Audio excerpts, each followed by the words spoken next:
we're going to look at few, very good and related topics. Okay. So we all as professionals have a professional responsibility, right? When you think of professionals, what comes to your mind when somebody says I'm a professional? What comes to your mind? What kind of people come to your mind?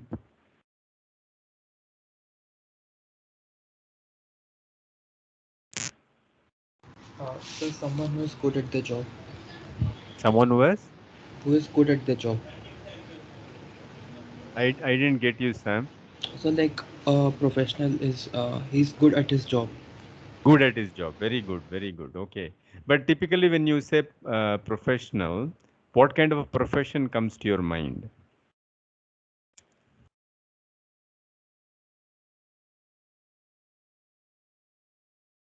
All right. So when we look at this from a very broad perspective, we have doctors, we have nurses, we have lawyers, right? We have accountants, we have bankers, we have insurers, right? We have teachers, we have scientists, we have engineers, right? So many different kinds of professions, right? And each profession has its own responsibility, right? A doctor or a nurse has a responsibility, right? A lawyer has a responsibility. Similarly, each of the people that we listed, whether it's a banker or an insurer, whether it's a teacher or a scientist or engineer, all of them have certain responsibilities, right? For example, what would be the biggest responsibility of a medical professional? To help the sick, right? Very, very, this thing, very obvious and very straightforward, right? So each of them, are having a professional responsibility. But then if you look at it, all these things are actually codified, or all of these are actually, streamlined by certain regulatory bodies, right? So what is a regulatory body? For example, so what is the regulatory body for all the universities? What is the regulatory body for all the universities? Any idea? So is it UGC? Very good, right? Very good, Manaswini. So it is UGC for all the universities. What is the regulatory body for all the medical and nursing? It is MCI, Medical Council of India, right? So what is the regulatory authority for all the lawyers, advocates? So it's Bar Council of India, right? So each one, if you look at it, has a regulatory body. Why do we need to even have a regulatory body, right? We need to have a regulatory body. Otherwise, what will happen? You will have, medical colleges mushrooming all over the country, and they may or may not have any standard this thing. And imagine, in an unregulated environment, if medical colleges were to mushroom, you will be having, all kinds of people with different kinds of uh, practical training coming out into the this thing real world to practice, and that's going to be a big catastrophe, right? So Medical Council of India prescribes certain norms that if you want to run a medical college, if you want to run an MBBS course or an MD course, these are the statutory requirements, in terms of lab space, in terms of classrooms, in terms of practicals, in terms of theory. I'm just giving an example of medical because all of us, intimately understand that process. Instead of giving you something on business or something on pharma, I'm relating to something that all of us are very familiar, right? So, Medical Council of India will, visit a premise. It will ask for, many different kinds of documents. You need to give all of that. Only then, after satisfaction that the infrastructure is good, the course curriculum is good. It requires many different kinds of this thing. Only then the regulatory body gives you the approval, right? And doctors, nurses, lawyers, many, all these professions, see there is a lot of client and this thing relationship, right? You have a provider and recipient kind of a relationship, right? And many a times there is a lot of conflict.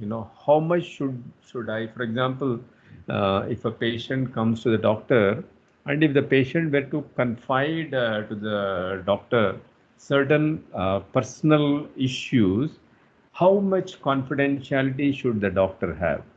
The patient is telling him with utmost, this thing.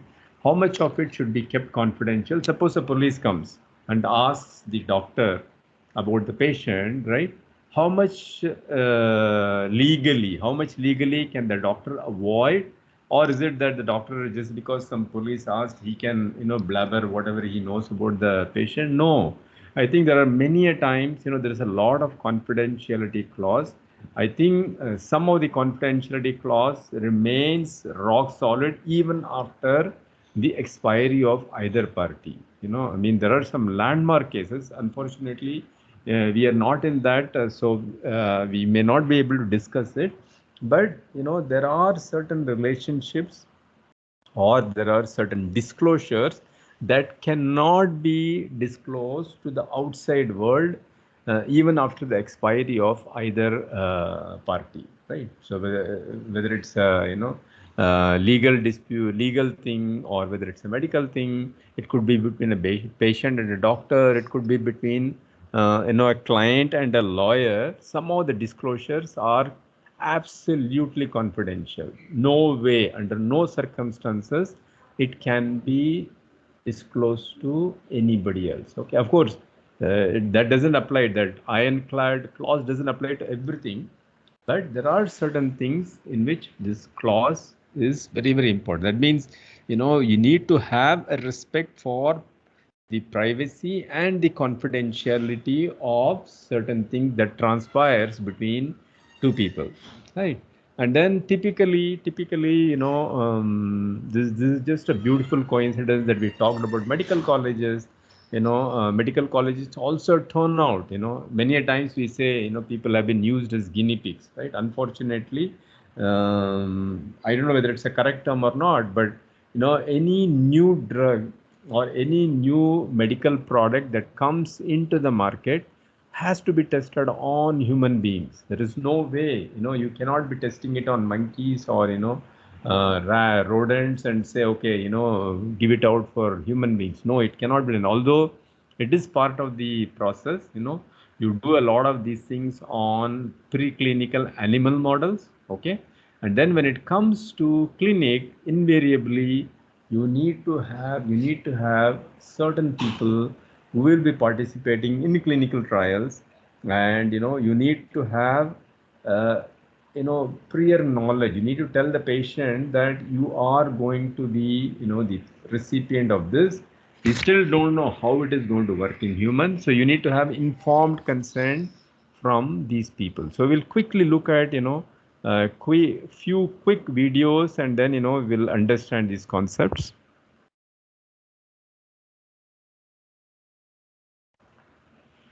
All right. Okay.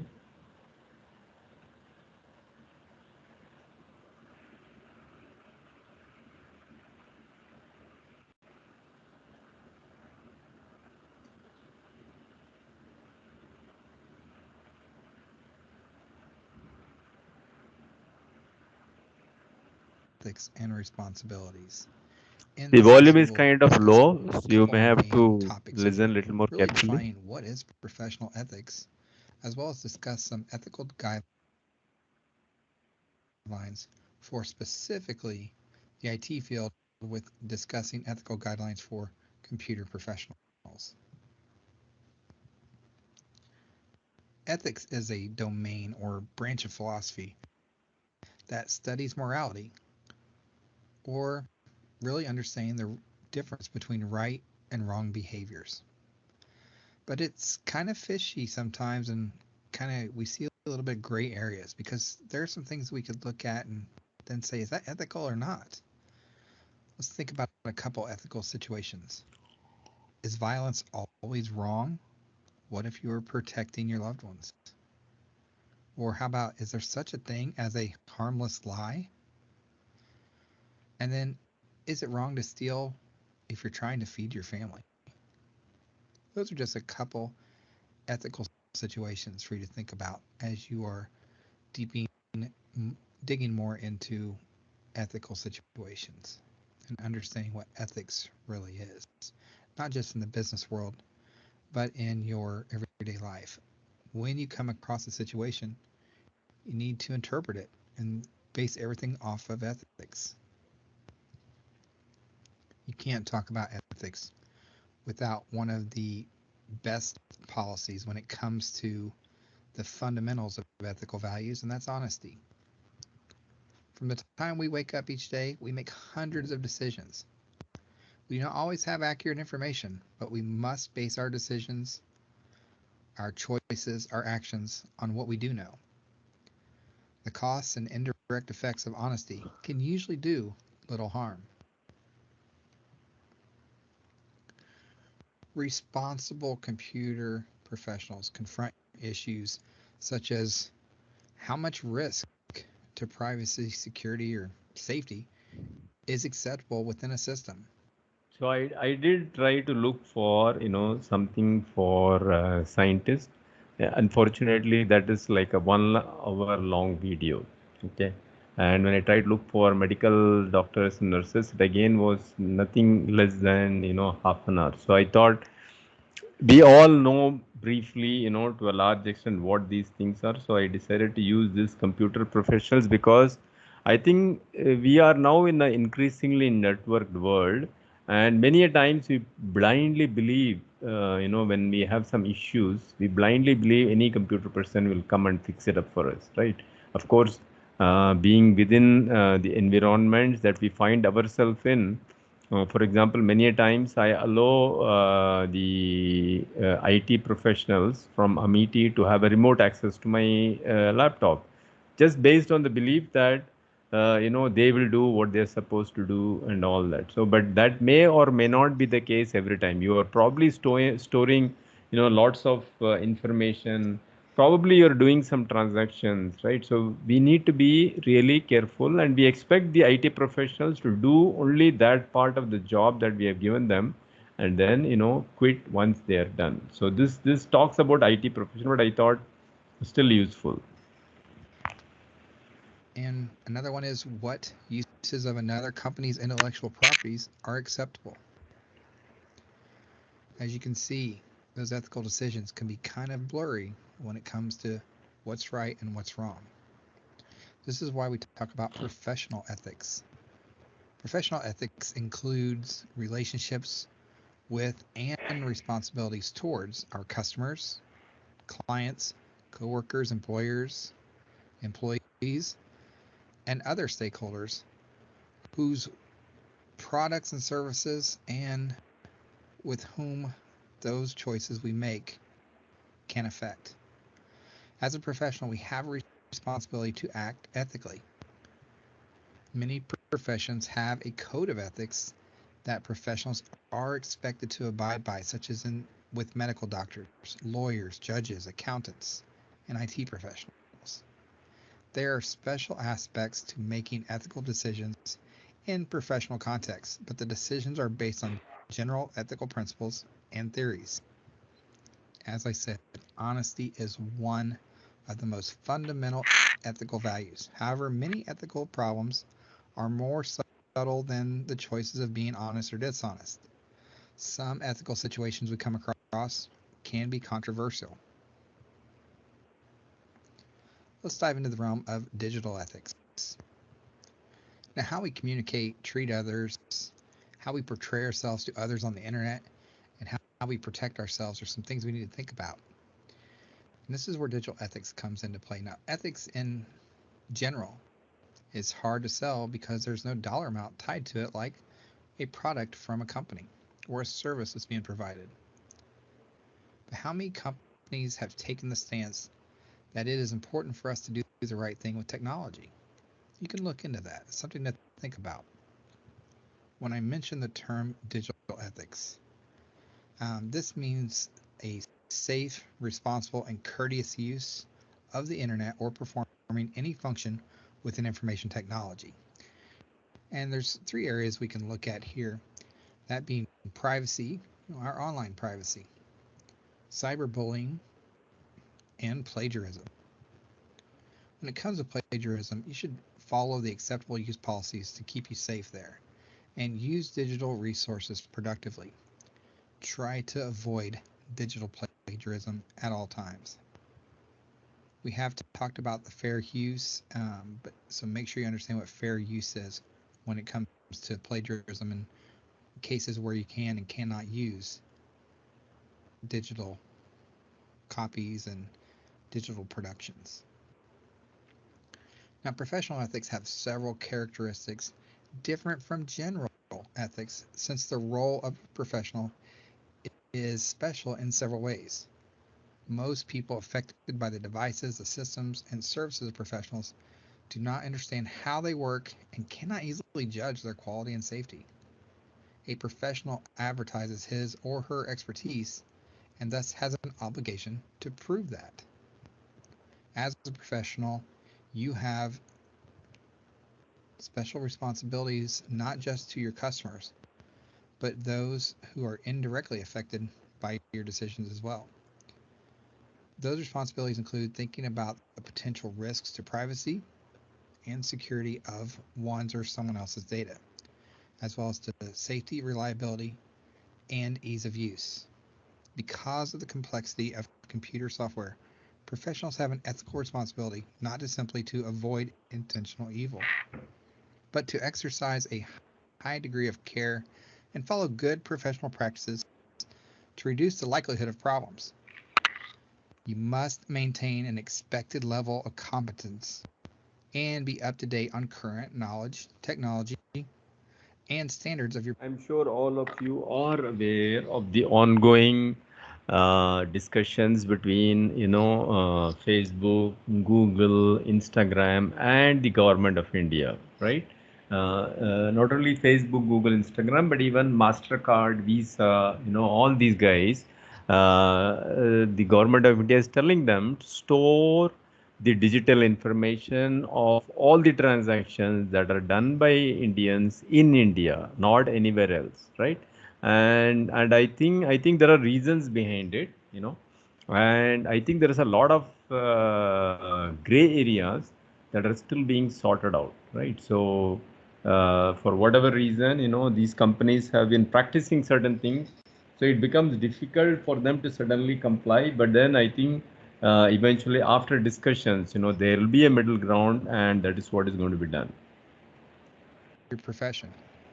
Let's talk about code of ethics. Many professional organizations have codes of professional conduct.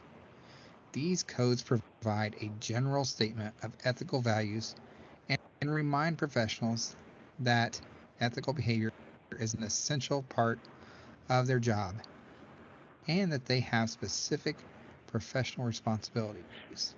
There are several organizations for the range of professionals included in the general term computer professional. Some of the main ones are the ACM, or Association for Computing Machinery, and the IEEE, or Institute for Electrical and Electronics Engineers. This is another one of those main societies in the IT field that you'll become very familiar with. They developed the Software Engineering Code of Ethics and Professional Practices, adopted for and by jointly with the ACM. The codes emphasize the basic ethical values of honesty and fairness. They cover many aspects of professional behavior, including the responsibility to respect confidentiality, to maintain professional competence, to be aware of relevant laws, and honor contracts and agreements. They also stress the responsibility to respect and protect privacy, to avoid harm to others, and to respect property rights. Here are a few of the many principles for producing good systems. Most concerned software developers, programmers, and consultants, while some are for professionals in other areas who make decisions about computer systems. Understand what success means for it to be a successful system. Include your users, such as your medical staff, technicians, office workers, and others that are going to be directly affected in the design and testing stages to provide safe and useful systems. You also need to do a thorough, careful job when planning and scheduling a project and when writing bids or contracts. Always make sure to allocate sufficient time and budgeting for testing. Unfortunately, a lot of people cut corners. Next policy we want to talk about is design for real users. People make mistakes with data entry, for example. Catch as many errors as you can to reduce the amount of errors that could be caused by the system. Another one is to never assume existing software is safe or correct. Always review and test it. The next policy is to be open and honest about capabilities, safety, and limitations of software. Don't hide that injury could occur if possible. Explain the limitations and uncertainties to users. Give serious thought to default settings. General users may not understand options and issues with security. Always require a convincing case for safety. Safety first is always. Always pay attention to the defaults and make sure you develop communication skills. Now let's talk about introducing ethics methodology. There are two. Okay, we will skip this and we will go into regulatory bodies.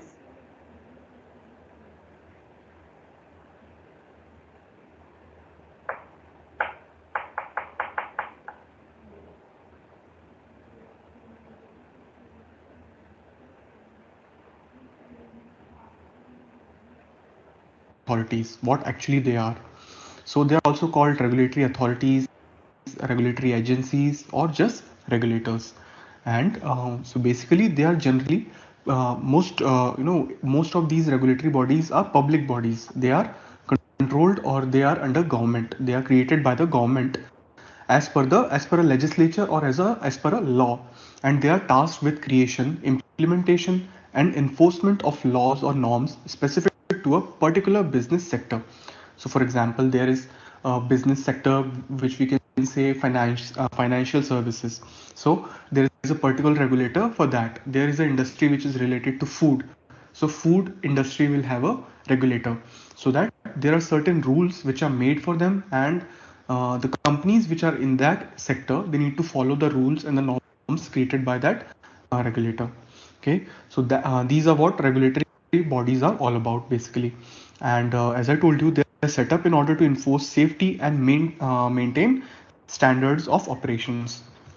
And in India, we have various regulators like Reserve Bank of India, Securities Exchange Board, insurance regulator, telecom regulator, etc.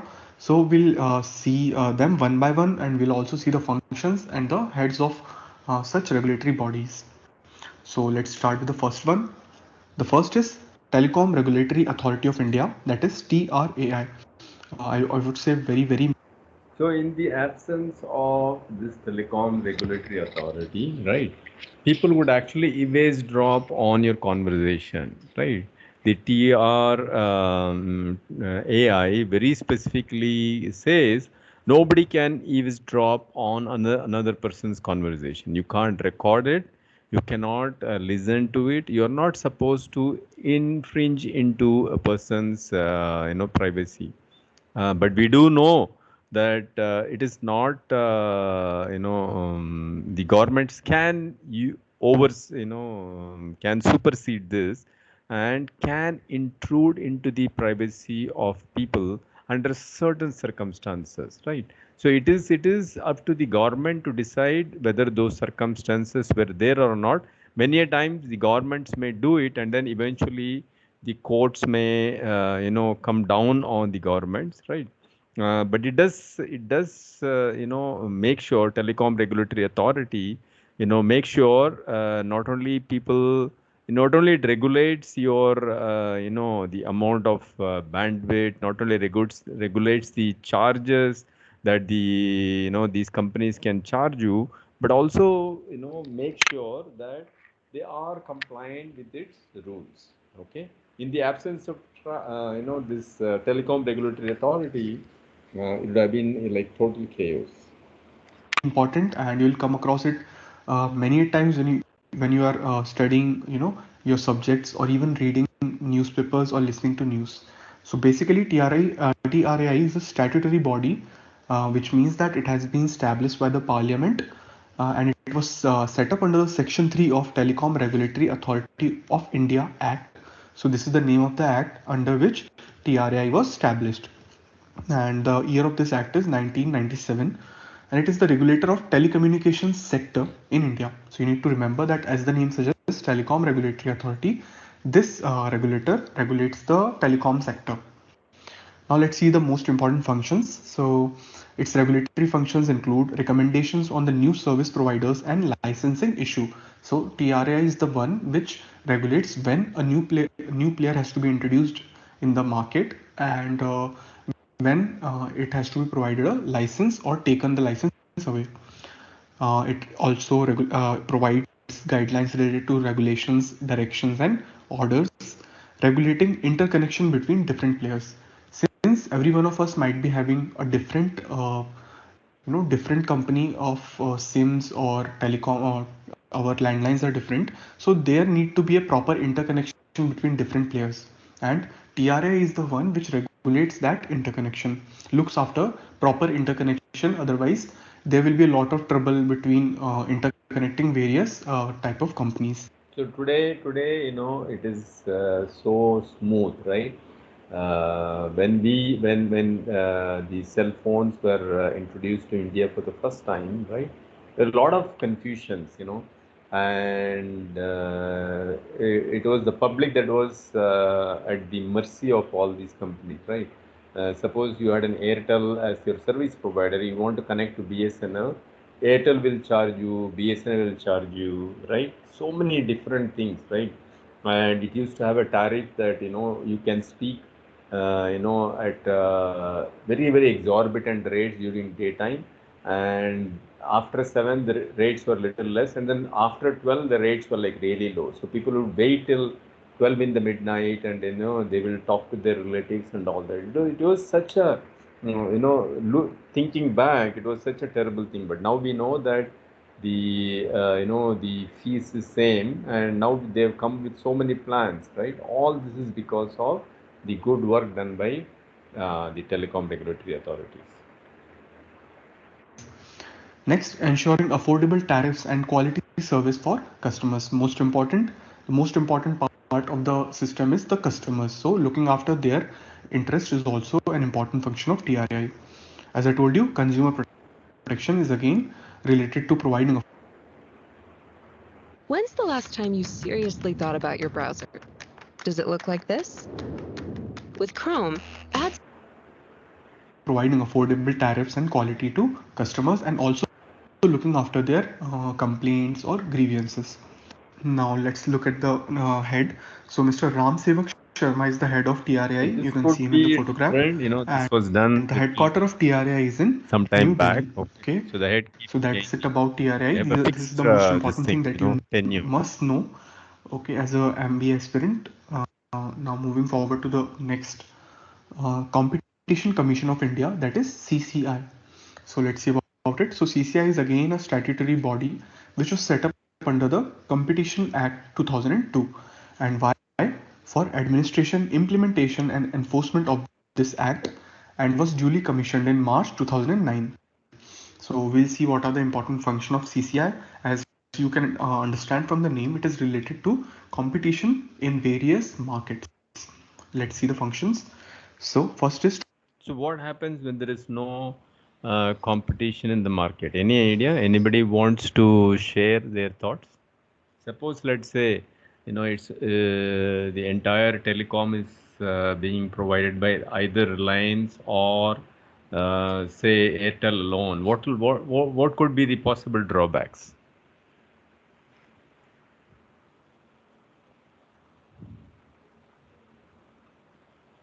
So those conditions are called as monopoly. Okay.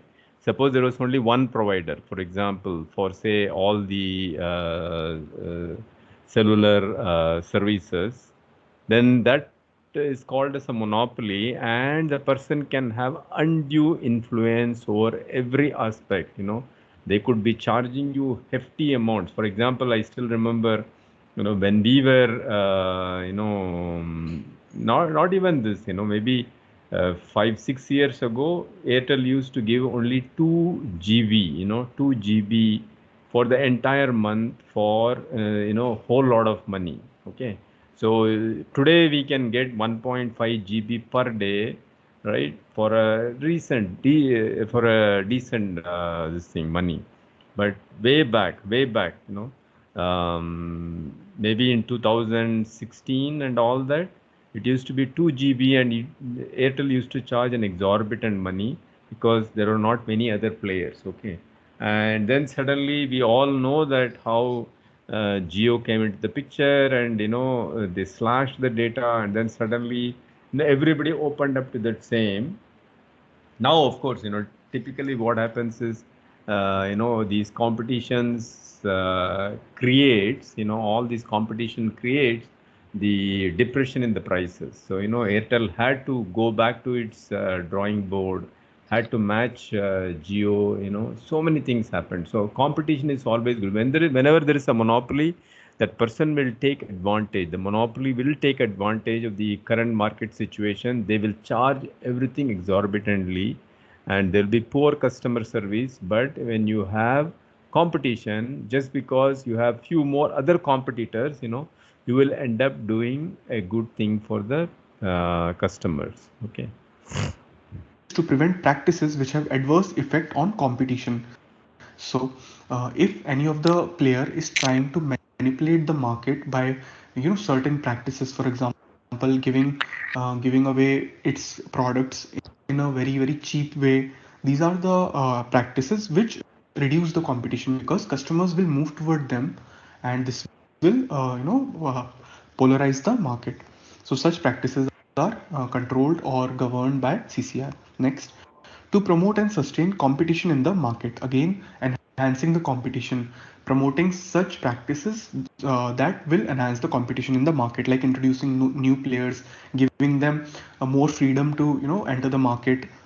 Next, to protect the interest of the consumers. Again, very important that consumers or the customers, they are looked after, their interest is looked after, and their grievance are taken care of. To ensure freedom of trade. So trade is free. It means that no one is hindering the trade by putting unnecessary rules that you cannot trade in this segment of the market. So competition commission looks after that also. Let's see the head. So Mr. Ashok Kumar Gupta, he's the head of Competition Commission of India, and the headquarter of CCI is in again New Delhi. Let's move forward to the next regulator. So friends, SEBI, that is Securities and Exchange Board of India, is the regulator of securities and commodities market. So what is the security and commodity markets, friend? It is the financial market where various securities like share market, shares and bonds, debentures, they are traded in these securities market. And similarly, commodities where gold or various edible commodities are also traded, and SEBI regulates that market, financial market, and it was established in 1988 and given statutory power. Let's quickly look at confidentiality and privacy.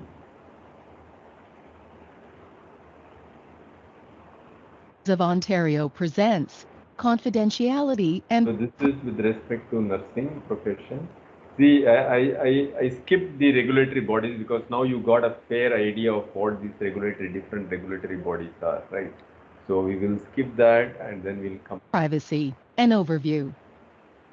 This presentation is the first of 2 chapters about confidentiality and privacy. This first chapter provides an overview of your accountabilities for maintaining the privacy and confidentiality of clients' personal health information. The second chapter is a review of case studies and applying the colleges practice standards and guidelines in situations that could result in privacy breaches. Privacy breaches are serious offenses that negatively affect the trust between nurses and their clients, as well as the public's trust in the nursing profession. As a nurse, you are accountable for maintaining the confidentiality and privacy of clients' health information. It is against the law to access a person's health information if you don't need the information to provide care to that person. The college and the government are increasingly concerned about privacy breaches and have been taking legal and regulatory steps to protect the public and hold individuals and organizations accountable when they commit privacy breaches. After watching this webcast, you should understand your regulatory accountability, know your obligations under the Personal Health Information Protection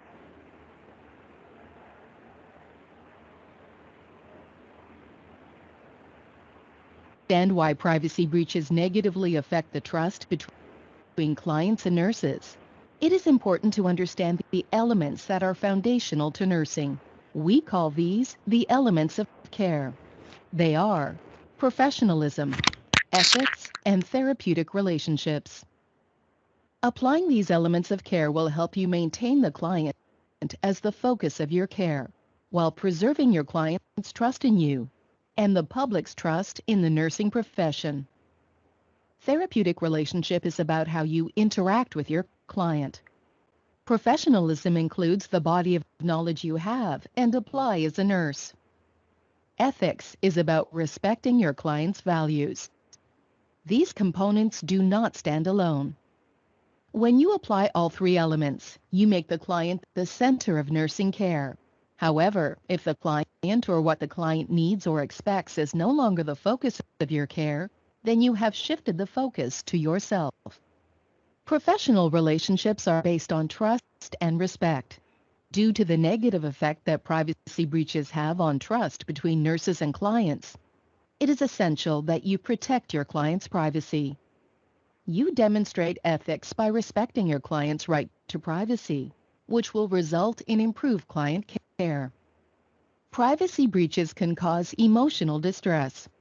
Clients need to feel comfortable and free to communicate with you throughout the therapeutic relationship without fearing that their privacy will be breached. When your clients feel comfortable, you get the most accurate and detailed information you need to do your job of providing nursing care in the best interest of the client.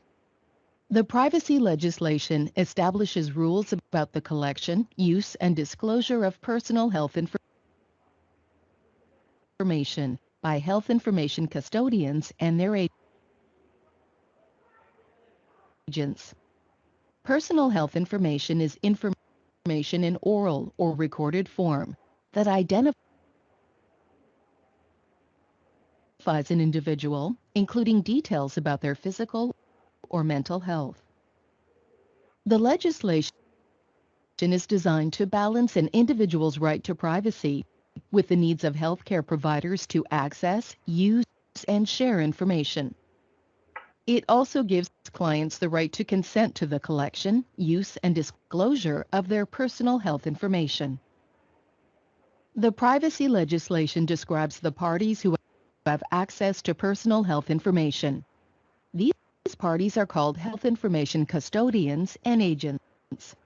In the privacy legislation, a health information custodian is an organization or person who is authorized to collect, use, retain, and disclose a client's personal health information. This can include hospitals or long-term care facilities, nurses in independent practice, and those employed in health services in non-healthcare settings. Agents are people who act on behalf of a health information custodian. For example, nurses are agents. Agents usually work for health information custodians, such as hospitals or long-term care facilities.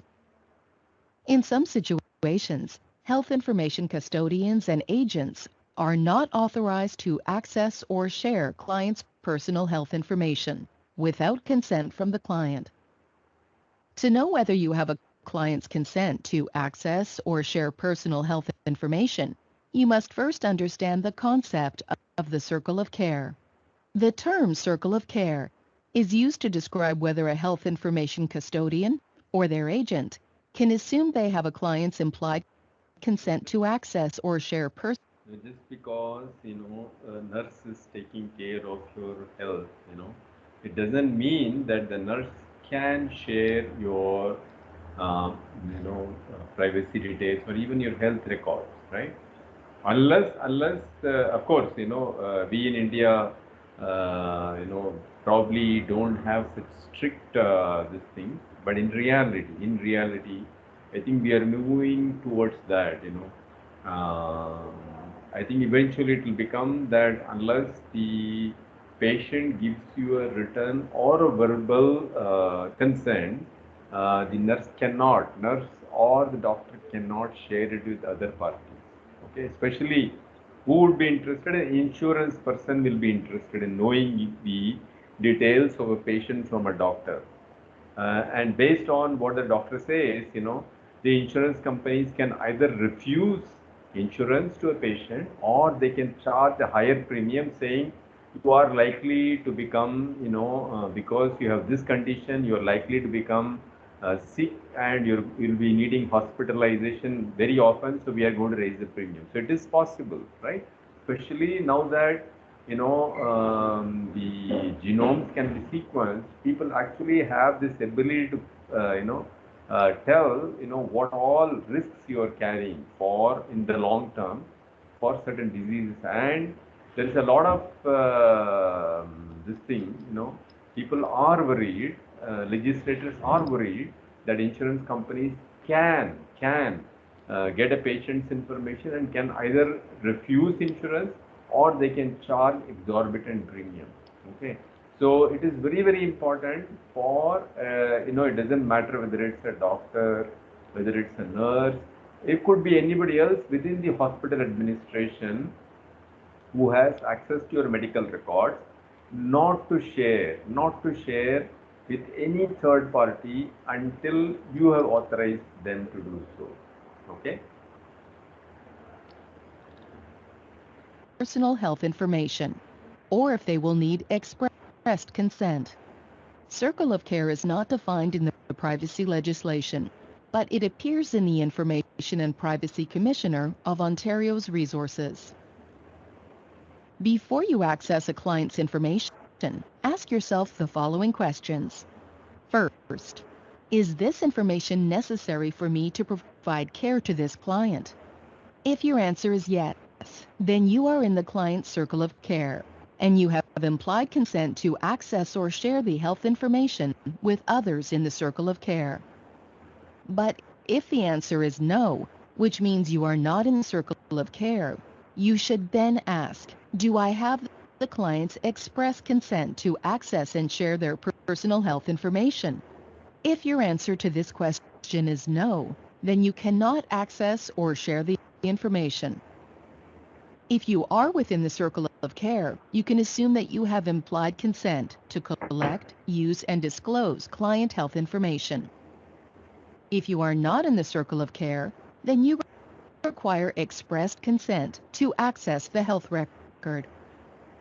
For example, if a school administrator calls you to ask about the immunization status of one of your clients, you would not be permitted to release the information without getting expressed consent from the client. So is this example valid? Here of course I think nowadays they have made it compulsory to upload the vaccination certificates, but there are many people who, especially in the West, who get exempted from all these things for various reasons. Okay, and invariably they are going to be one source of disseminating the disease. So if the school district were to ask the doctor or a nurse regarding a particular children or a student, the doctor or nurse cannot release the medical record.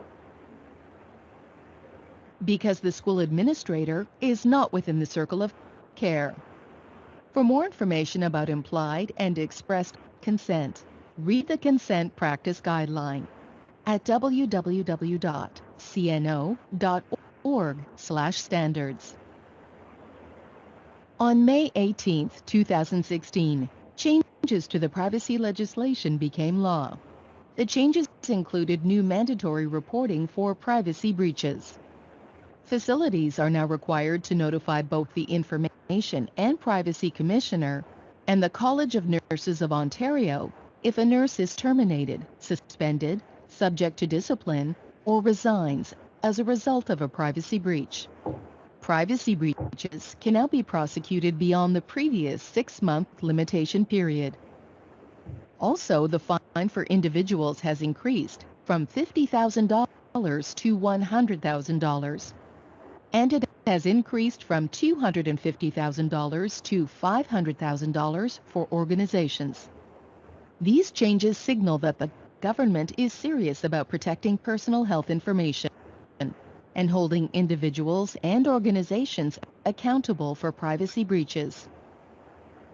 Nurses need to be vigilant and ensure they understand and comply with their obligations under the privacy legislation.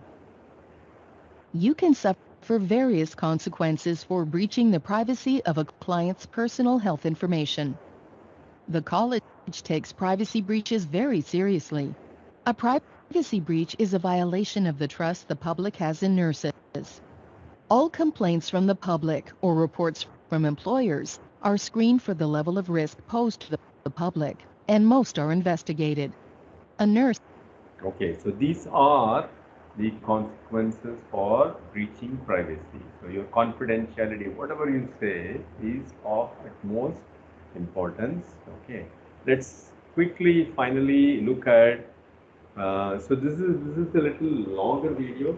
Maybe we'll continue with this in our next session also. But this is going to be very, very important, especially as I said, whether it is hospitals or nurses, you need to tell the people who are enrolling themselves in clinical trials before they enroll themselves. We need to have an informed consent that they're willingly participating. Nobody is forcing them to participate. They're willingly participating, and see earlier. Uh, uh, people. India is such an unusual country that we have so many languages, right? And many a times, what the doctor says versus what the person understands can be very different, right? So now you have informed consent being translated into every language. You now tell them in the local language. For example, if you are recruiting patients from, say from Tamil Nadu, then you will probably be explaining them everything in Tamil, right? If you are recruiting patients from, say, Andhra Pradesh, you'll be explaining to them everything in Telugu, maybe in few other languages that are there in that place, right? So every region, right, wherever clinical trials are held in specialty hospitals, right, and with government approved these things, right. So each place they need to have informed consent available to them in local language, and for every question that the doctor asks or the the person whoever may be representing asks, the patient has to say very clearly yes or no. Okay. Earlier, what used to happen was the doctor or the representative would tick mark. They will tick mark, and then people realize that they could, for all said and done, the patient may be saying something else, and the doctor may be doing something else. So now they have a recorded session of informed consent. So they record the entire session. It could be half an hour, 45 minutes. There is a lot of explanation. The patient is encouraged to ask questions, and then the doctor explains, and then the informed consent is taken. So now it has become much more elaborate, but it also protects the patient from undue harm. Clinical trials are, by nature they are risky. By and large, having done all these tests in preclinical animal models, we know to a certain extent that they're probably safe. Probably safe. They may cause harm, because our previous experience says that there are certain drugs, there are certain things that went very nicely in preclinical models, but when it came to humans, it had a disaster. It had a disaster. And so, anybody who is enrolling themselves into clinical trial are actually doing a lot of favor to the entire human race. And so we need to make sure that they understand the risks. Okay. And as I said, they are all these clinical trials, all these studies take place in really sophisticated facilities, where doctors and all the top care are available to them. नहीं नहीं नहीं नहीं. I'm here to tell that today is my last working day. I'm joining Punjab State Council for Science and Technology. Okay. Okay. Good luck. Thank you.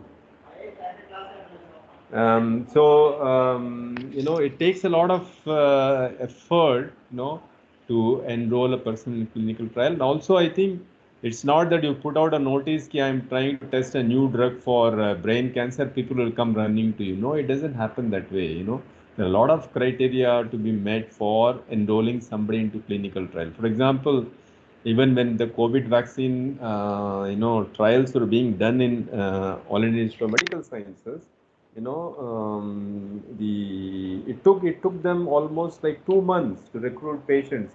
Was there a dearth of patients? No, there are so many people. But then, this informed consent, and giving them the facility, making sure that everything is set, takes a long time. Recruiting patient takes a long time. Okay. Many a times, during the process, there are certain criteria called inclusion and exclusion criteria, which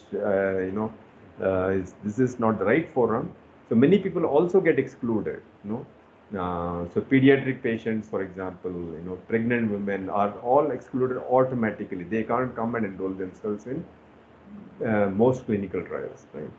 And so it's a long process. I think we are up. So we will talk about this quarter, informed consent and debriefing in our next session. All right. So take care. Any questions? No, sir. No questions. All right. Thank you so much. Thank you, sir.